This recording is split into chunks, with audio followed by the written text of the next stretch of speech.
6ix9ine told me to tell me to tell you he love you. He said he really fucked with you, yo.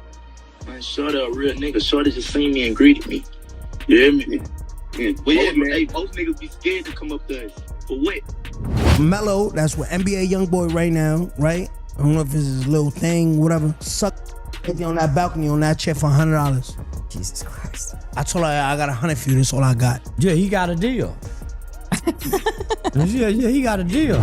Today, we are diving deep into one of hip-hop's most complicated and entangled feuds, the continuous drama between 6ix9ine and NBA YoungBoy. This is far from a standard rap rivalry, believe me. This narrative spans several years, incorporating elements of informant status, multi-million-dollar deals, homicide investigations, and intense label maneuvering. We are discussing two of the most hotly debated personalities in the genre, and how their connection devolved from mutual admiration into total open conflict. So get ready, because this story is explosive from beginning to end. Let me lay it all out for you. Going back to 2018, both 6ix9ine and NBA YoungBoy were at their peak. They were arguably the most talked about young rappers in the industry. 6ix9ine was skyrocketing in fame with his vibrant hair and confrontational manner, while YoungBoy was solidifying his domain from Baton Rouge. These weren't just typical musical artists. They were two powerful phenomena completely reshaping the entire hip-hop environment. Now, this is where the plot thickens. Contrary to what you might assume about their relationship today, these two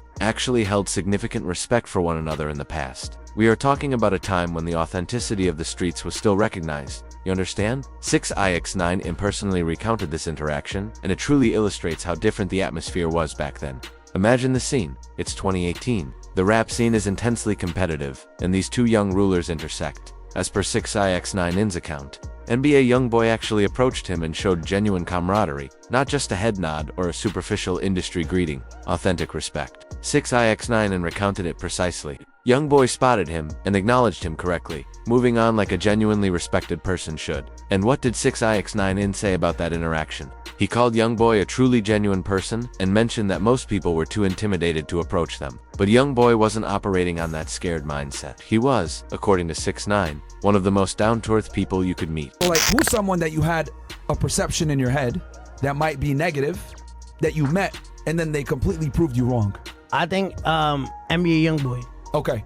So I thought NBA YoungBoy, like, you know, they had a, like, want to be down. Like, how I say, like, I met him at a basketball game, but this is before cooperation. Okay, what year? Oh, this is like 2018-ish? Like, yeah, I just walked up to him by myself. Oh shit. He said it. I got it right here. You want to see it? So he's like, yo, I walked with 6ix9ine. He mad cool. He came up to me by himself. And this is in New York City?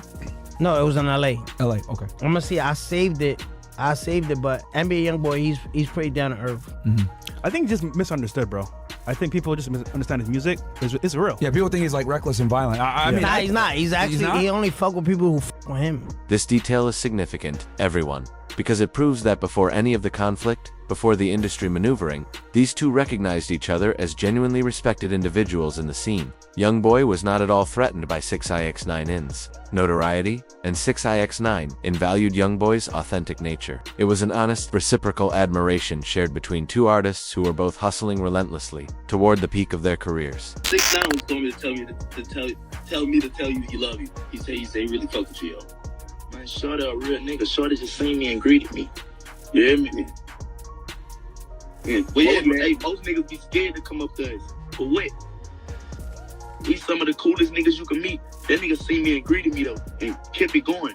Real nigga. Yeah, man. But as we all recognize, the streets have a tendency to drastically alter circumstances, and what transpired next would prepare the ground for years of conflict. Now, let's quickly jump ahead to 2020, and everything had fundamentally changed. Seriously, 6ix9ine's life completely fell apart when he became entangled in that RICO case involving the 9 Trey gangsters. We are all aware of the subsequent events. The homie opted to collaborate with the federal authorities, and just like that, he became the most despised individual in the hip-hop world. When 6ix9ine was released from custody, he was essentially shut out by the industry. No one was willing to collaborate with him. No one wanted any association with him, and his entire career was hanging in the balance. The very artists who once showed him respect were now treating him as if he carried a disease. That is the harsh reality of street life. Everyone, once you cross that specific boundary, reversal is impossible. Yet 6ix9ine was not prepared to surrender. He possessed capital, he had formulated a strategy, and he was resolute in orchestrating a return. So what move did he make? He began contacting artists with hefty financial incentives,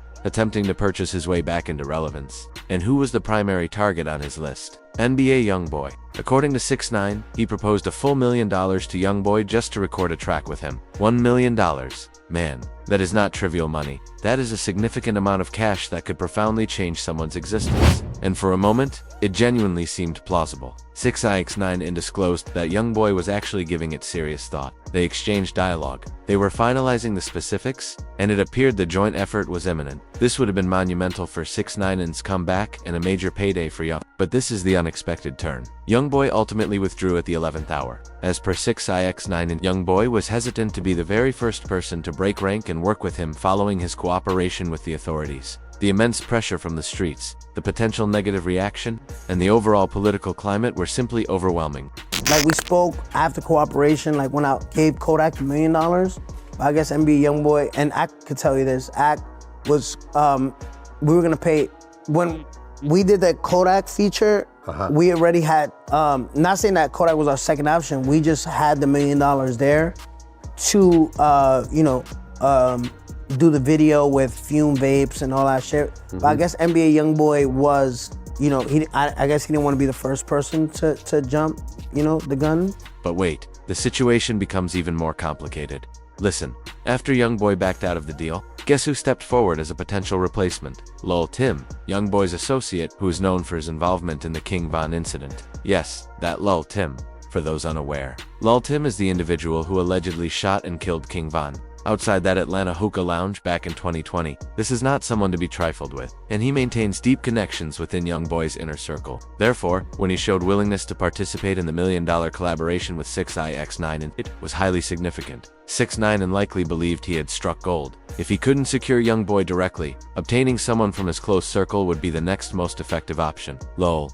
Tim possessed street credibility. He was currently trending in street culture due to the King Von incident, and a joint track would still provide 6ix9ine with the link to YoungBoy's sphere that he desperately sought. But just as with YoungBoy, Lil Tim ultimately withdrew as well. The internal politics were simply too overwhelming. Working with 6ix9ine after his cooperation with the authorities was professional suicide for anyone attempting to preserve their reputation on the streets. Even $1 million was not worth the potential severe backlash and loss of respect from the neighborhood. This left 6ix9ine feeling highly disappointed and probably resentful about the entire outcome. He had the funds, he had the motivation to collaborate, but no one was willing to risk being publicly linked to him. That kind of repeated rejection can quickly transform mutual respect into intense bitterness. Fast forward to the present day, and 6ix9ine apparently decided he was done playing politely. During his appearance on Adam 22's livestream, he completely deviated from the interview and began revealing what he insisted was the truth regarding NBA YoungBoy's dealings with his record label. Now, this is where things truly intensify.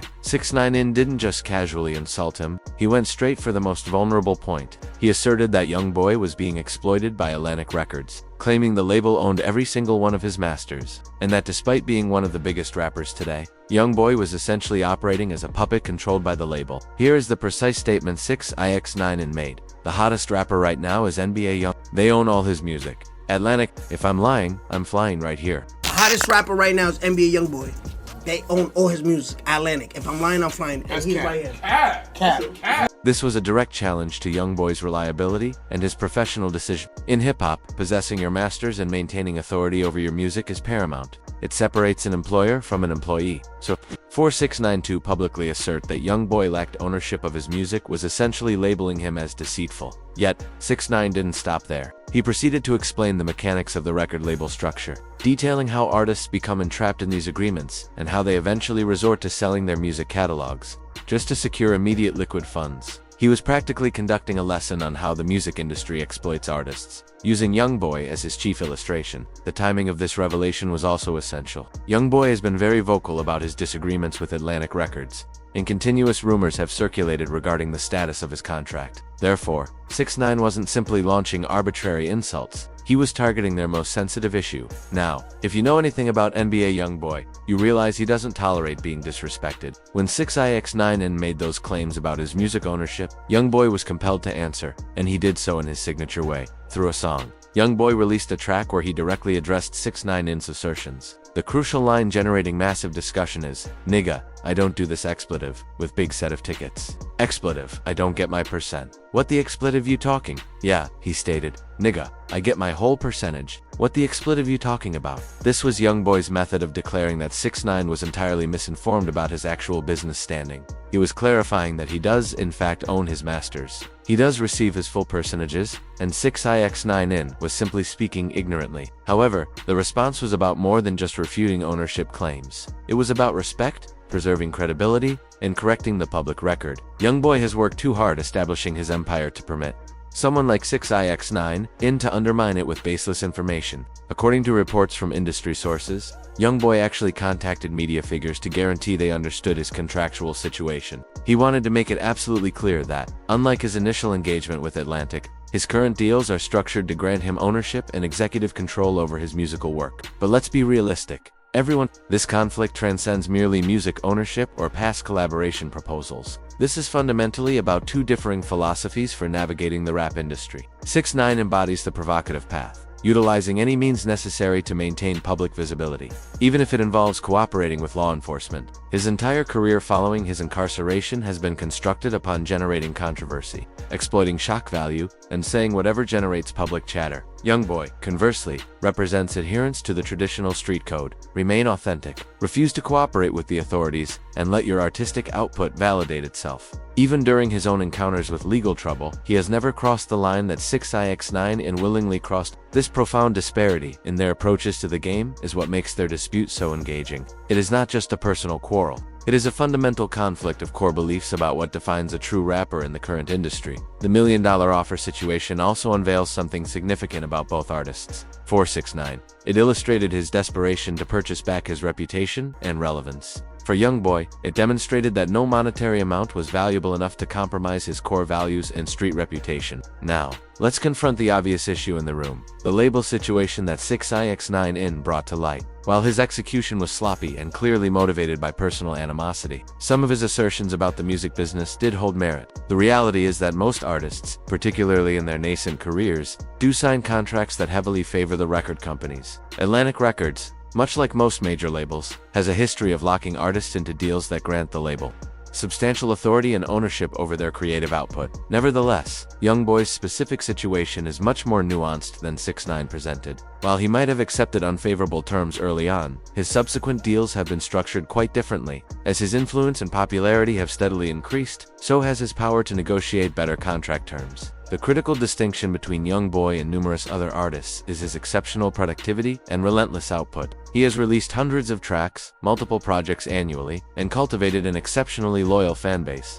This provides him with leverage that most artists simply lack. When you release music as frequently as YoungBoy does, and all of it performs well commercially, labels are obligated to respect your position. You cease to be just another artist they can control. You become an indispensable money-generating asset that they need to keep satisfied. So, there you have it, folks. The complete account of the 6ix9ine vs NBA YoungBoy saga. From mutual admiration in 2018, two lucrative $1 million offers to public feuding in 2024, this story encompasses everything: street politics, industry conflicts, informant allegations, and two of the most polarizing figures in hip-hop attacking each other relentlessly. What makes this rivalry so compelling is that it embodies broader issues within hip-hop culture, questions regarding authenticity, street credibility, industry maneuvers, and what genuine success in the rap game truly entails. Will these two ever resolve their conflict? It is highly improbable. Their deep-seated differences in how they approach the music industry make it unlikely they will ever reconcile. But that dynamic creates engaging content for us,